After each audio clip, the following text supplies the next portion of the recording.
Trigonometric ratios.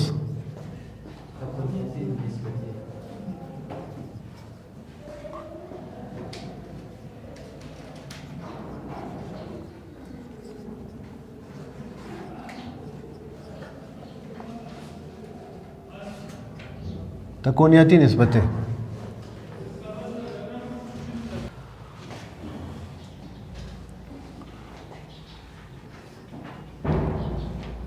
फ़र्ज़ करिए हमारे पास एक राइट एंगल ट्रायंगल है, ये ओ ये ए, यहाँ से ए अमुद गिराएंगे तो ये 90 का होगा, ठीक है। तो एक राइट एंगल ट्रायंगल लेंगे, क़ाइमत ज़ाविया मुसल्लस। क़ाइमत ज़ाविया मुसल्लस या राइट एंगल एक ऐसी ट्रायंगल होती है कि जिसमें उसका एक ज़ाविया एक एंगल 90 का होता है। तो यहाँ पर ये जो एंगल है वो हमारे पास 90 है, ठीक है। तो आप जानते हैं कि एक ट्रायंगल में 3 साइड्स होते हैं और 3 एंगल होते हैं, ठीक है। अब इसके जो 3 साइड्स हैं, ये कि ओ से लेकर ओ ए, इसको हम कहते हैं हाइपोटेनस। क्या कहते हैं? हाइपोटेनस। यानी जो 90 का ज़ाविया होता है राइट एंगल ट्रायंगल में, 90 एंगल के सामने वाला जो ज़िल्ला होता है, साइड होता है, उसको हम कहते हैं हाइपोटेनस, इसको कहते हैं वितर, ठीक है। बात क्लियर है? अब फ़र्ज़ करें इसको हम नाम देते हैं आर, अपनी आसानी खातिर इसको हम आर का नाम देते हैं। अच्छा, अब उसके बाद ये जो दूसरा साइड्स है वो डिपेंड करता है कि आप किस एंगल को ले रहे हैं, ठीक है। ये गौरतलब बात है। फ़र्ज़ करिए ये एक एंगल को हम ले रहे हैं, इसको जितना भी एंगल है उसको हम नाम देंगे थीटा। एक फ़र्ज़ी नाम है थीटा, एक्स वाई जेड या फाई या साई, इस तरह कोई नाम आप दे सकते हैं, जनरिक नेम। तो ये कोई एंगल है स्पेसिफिक, इसकी कुछ वैल्यू, कोई वैल्यू हो सकती है 30, 45, इतना। क्लियर? Any angle. अब ये तो निशानी हो गई कि 90 का सामने वाला जो साइड है उसको हम कहते हैं वितर या हाइपोटेनस। बाकी ये जो दूसरा साइड है वो डिपेंड करता है किस एंगल को आप कंसीडर कर रहे हैं। अगर आप इस एंगल को कंसीडर कर रहे हैं थीटा को, तो इसके सामने जो ये साइड है अपोजिट, यस, इसको अपोजिट भी कहते हैं, अपोजिट भी कहते हैं, और परपेंडिकुलर भी आप परपेंडिकुलर कहते हैं।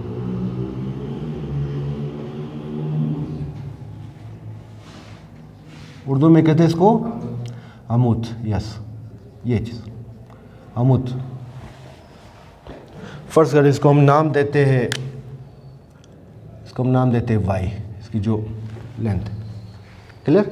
फिर तीसरा साइड कि जिस पर ये एंगल लाई कर रहा है, जिस पर वो वाक़या है, वो क्या कहलाएगा? एडजेसेंट। यानी एडजेसेंट से मुराद जो एंगल हम कंसीडर को इसके साथ ये मिला हुआ है, एडजेसेंट, या इसका दूसरा नाम बेस, और इसी का जो उर्दू है वो क्या है? कायदा, ठीक है। ये 3 साइड्स, बात समझ गए? तो दोबारा बताओ कि in right angle triangle the side opposite to the 90 angle is known as hypotenuse या वितर। क़ाइमत ज़ाविया मुसल्लस में 90 ज़ाविये के 90 ज़ाविये के सामने वाला ज़िल्ला क्या कहलाएगा? वितर। फिर इसी में जिस एंगल को आप कंसीडर कर रहे हो, जिसको आप ले रहे हो, उसका सामने वाला जो ज़ाविया ज़िल्ला है वो उसको हम क्या कहते हैं? परपेंडिकुलर या अमूद या अपोजिट। सो तीसरा साइड कि जिस पर ये एंगल लाई कर रहा है, जिस पर ये वाक़या है, ठीक है, उसको हम क्या नाम देंगे? एडजेसेंट या बेस या उर्दू में कायदा। क्लियर? याद रखें ये दोनों, ये तो फिक्स है। ये मैं दोबारा बताऊं, अगर आप इस एंगल को लेंगे, लाइक ये क्या चीज़ होगी? ये 90 माइनस थीटा, आप जानते हैं अगर ये थीटा है तो ये 90 माइनस थीटा होगा। देखिए इसके लिए फिर ये जो ज़िल्ला होगा ये अमूद होगा, क्योंकि इसका अपोजिट है ना अमूदी, और ये जो है इसके लिए फिर क्या होगा? बेस होगा। ये फ़र्क इसमें आप इसको तस्वुर कर रहे हैं, ठीक है। हाइपोटेनस फिक्स है, बाकी इन दोनों का डिपेंड कर रहा है कि आप किसको ले रहे हैं। अगर एंगल ये ले रहे हैं तो इसका अपोजिट ये परपेंडिकुलर होगा, ये जिस पर लाई कर रहा है वो बेस। अगर आप इस जाविये का आप ले रहे हैं तो इसका अपोजिट ये है, तो ये इसके लिए परपेंडिकुलर होगा, ये इस पर लाई कर रहा है, ये इस पर उसका बेस होगा। क्लियर?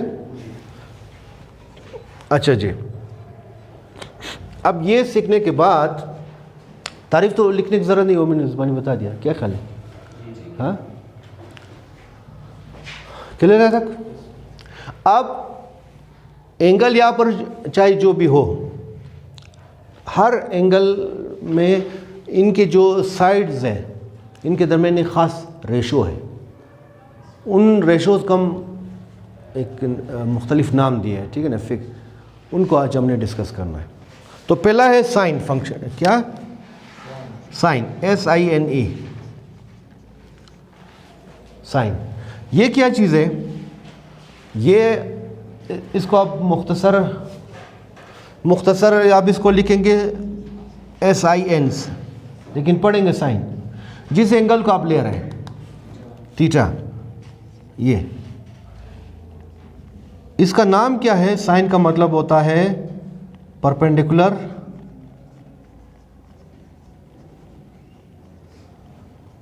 यानी परपेंडिकुलर ओवर हाइपोटेनस। ये जी, यानी अमुद बटा वितर, उनको अपने याद रखना है। बात क्लियर? तो इसमें अगर आप देख ले, इसकी वैल्यू क्या होगी? साइन थीटा, या आप इसको हमने क्या नाम दिया? इसको y का नाम दिया, इसको हमने r का नाम दिया, इसको हम क्या नाम देंगे? x, मतलब इसकी वैल्यू होगी। तो मुख्तसरन इसको आप लिख सकते हैं इस डायग्राम के हवाले से। हम क्या लिख सकेंगे? इसको कहेंगे कि y अपॉन r, ठीक है। लेकिन ये तारीफ आपने याद रखनी है, the ratio between the perpendicular and the hypotenuse is known as sine theta. Theta या से फिर उसके बाद जब हम प्रैक्टिकली जब वैल्यू लिखेंगे तो ये मुख्तलिफ एंगल की मुख्तलिफ होगी, ठीक है ना। मसलन मैं आपको बताऊँ, अगर फ़र्ज़ करिए 30 है, क्या होगा? यानी मैं मिसाल दे रहा हूँ कि अगर हमारे पास थीटा जो है वो 30 है, तो इसका साइन क्या होगा? इसका साइन हमेशा क्या होगा? 1/2 होगा। क्यों? ये जो अगर यहाँ पर एंगल 30 का होगा तो ये जो है इसका हाफ के बराबर होगा, बस समझ गए? या वितर इसके 2 टाइम्स के बराबर होगा। चाहे वो साइड को आप जितना भी बड़ा कर ले, ट्रायंगल जितना भी बड़ा हो या जितना छोटा हो, तो जब तक यहाँ पर, यानी मैं यहाँ पर ड्रा कर लूँ, फ़र्ज़ करें ये ट्रायंगल है हमारे पास, ये फ़र्ज़ करिए ये एंगल क्या है हमारे पास? 30 है। क्या है? 30। तो ये अगर ये 1 है तो ये क्या होगा? 2 टाइम। ये फिर क्या होगा? रेडिकल 3। आगे हम पढ़ेंगे। अब चीज़ है कि ये एंगल इतना छोटा हो, ये ट्रायंगल इतना छोटा हो या इतना बड़ा हो, अनलेस यहाँ पर जो 30 है, रेशो हमेशा क्या होगा? इसका और इनके दरमियान रेशो क्या होगा? 1/2 या 0.5। तो इस वजह से साइन 30 का क्या होता है वैल्यू? 0.5, ठीक है। तो ये आप अपने ज़हन में रख लें कि हर एंगल का जो साइन रेशो है वो फिक्स होता है, ठीक है। और बाज़ की हमने ज़बानी भी याद रखनी है इन चीज़ों की। ओके जी, अब इसका फ़ायदे क्या है? ये बहुत से, अब देखिए 3 वैल्यू है ना, अगर 2 वैल्यू हो तो तीसरा इसकी मदद से मालूम कर सकते हैं। मसलन फ़र्ज़ करें हमें बेस मालूम, हमने ये मालूम करना है, तो अगर एंगल का 30 का पता हो तो हम बिल्कुल इसको मालूम कर सकते हैं। तो इससे बड़े जो ज्योमेट्रिकल मसाइल है वो इनकी मदद से हल किए हैं, ठीक है ना। इसके अलावा ग्राफिक्स वगैरह में भी ये इस्तेमाल होता है एज अ फंक्शन के तौर पर, कि आप इनपुट दे दें, वो आपको प्रोसेस करके क्या दे?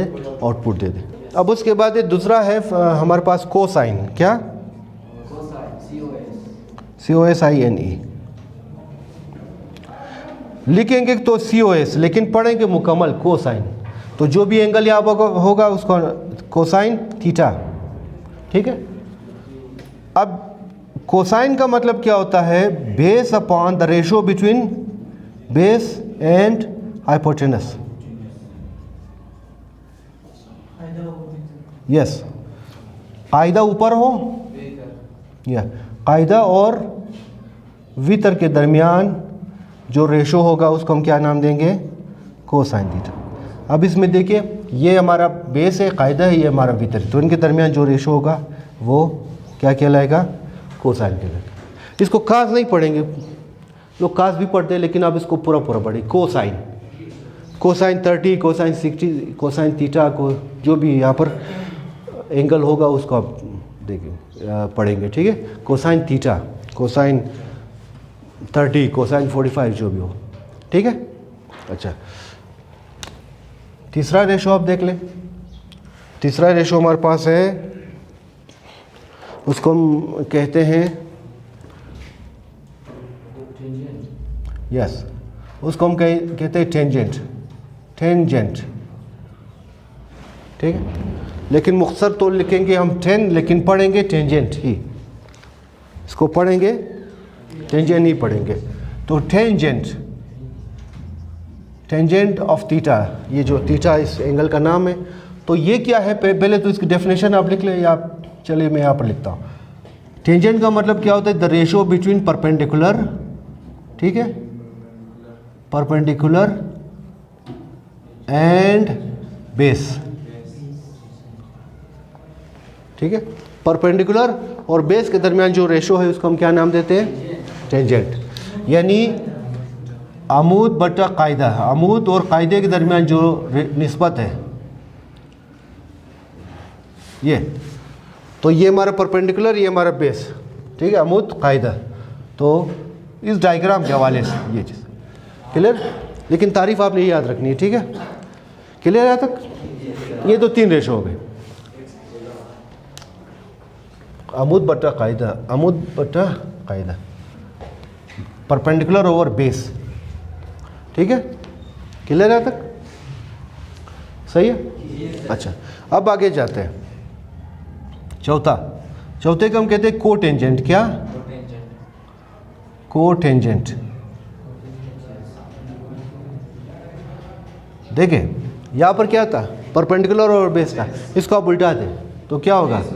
यानी बेस को आप ऊपर रखें जी, यस, कायदा, यस, कायदा बटा यस परपेंडिकुलर।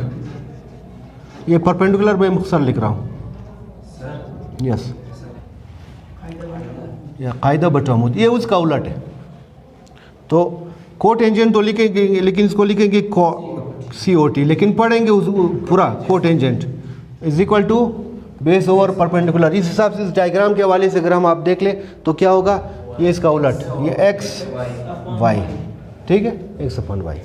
और आप देख रहे हैं ये दोनों का एक दूसरे का उलट है, वो बाद में हम देखेंगे। अच्छा, पांचवा है सीकेंड। क्या? सीकेंड। सीकेंड का मतलब होता है, ये क्या था हमारे पास? कोसाइन था। ये क्या है? Base over hypotenuse. इसको आप उल्टा दें, हाइपोटेनस ऊपर, यस, हाइपोटेनस यानी वितर अपॉन बेस, कायदा। क्या? ये इसका उलट है, तो क्या आएगा?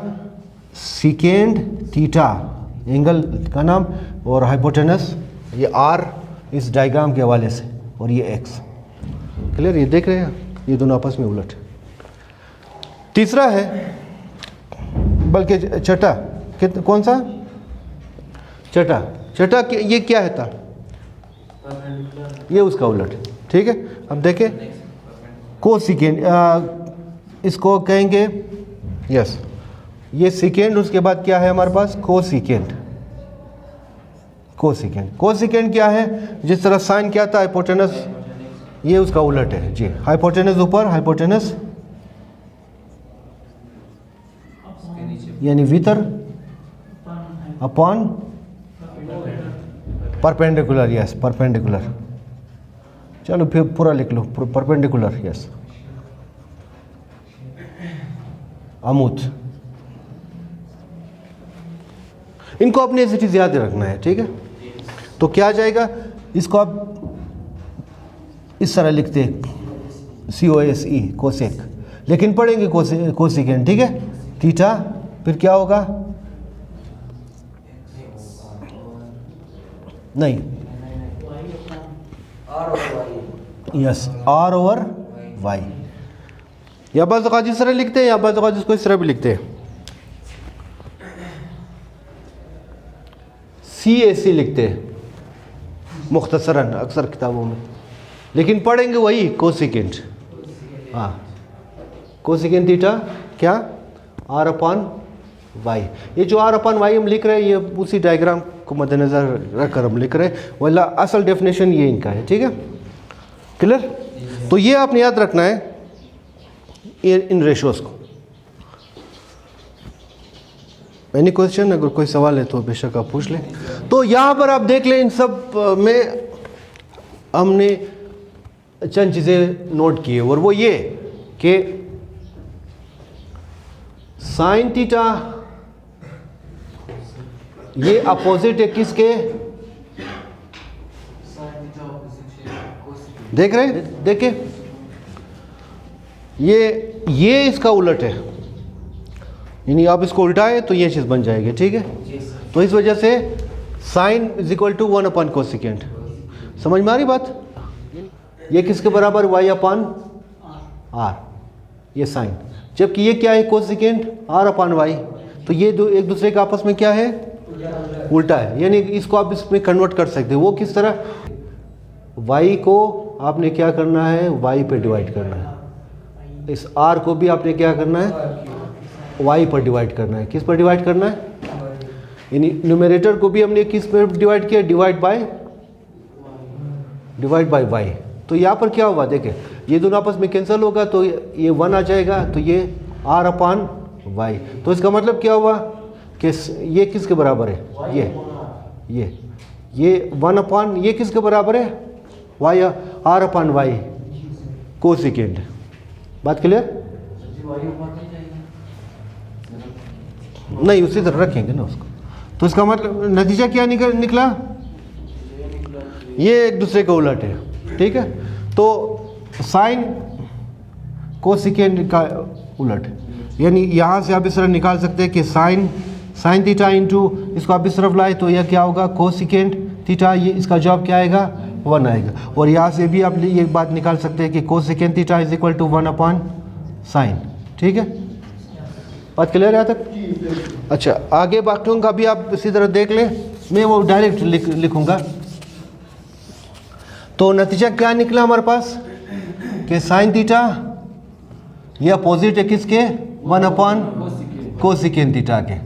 और यहाँ से आप ये निकाल सकते हैं कि कोसिकेंट थीटा 1/sin थीटा के, क्लियर।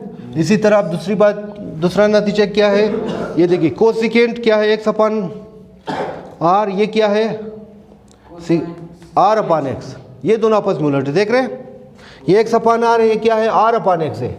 तो ये एक दूसरे को उलट है। कोसाइन थीटा 1/सेकेंड थीटा।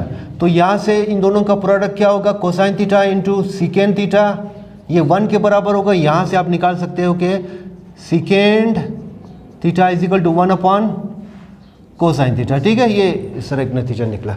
तीसरा रिजल्ट हमारे पास क्या निकलेगा कि टेंजेंट थीटा क्या है, देखें, ठीक है। ये क्या है, बेस और परपेंडिकुलर ओवर बेस है। कोटेंजेंट क्या है, बेस और परपेंडिकुलर, दूसरे का उलट है। तो इस वजह से हम लिख सकते हैं कि टेंजेंट बराबर है 1 कोटेंजेंट थीटा। और यहाँ से आप निकाल सकते हैं कि कोटेंजेंट, इसको सिर्फ लाए तो क्या होगा, कोटेंजेंट इंटू टेंजेंट ये इज इक्वल टू 1। और यहाँ से आप ये भी रिजल्ट निकाल सकते हैं कि कोटेंजेंट बराबर है 1 टेंजेंट थीटा के, ठीक। तो ये चंद रिजल्ट हमारे पास आ गया, चंद यूजफुल रिजल्ट्स, ये आपको सवाल हल करने में बहुत काम आएंगी। तो इस वजह से ये रिज़ल्ट आपने अपनी ज़बानी याद रखना है, ठीक है। इसके कई तरीके आपको बताए गए कि कोई जुमला दिया गया है कि आपने उसको याद रखना है, लेकिन मैं समझता हूँ कि आप इसको ज़बानी बिल्कुल इस चीज़ याद रखें ताकि सवाल हल करने के दौर बिल्कुल वो आपके फिंगर टिप्स पर हो, because that is one of the basis of the trigonometric ये आपको आगे भी कैलकुलस वगैरह में और जहाँ जहाँ ये जो रेशोज़ के मसाइल है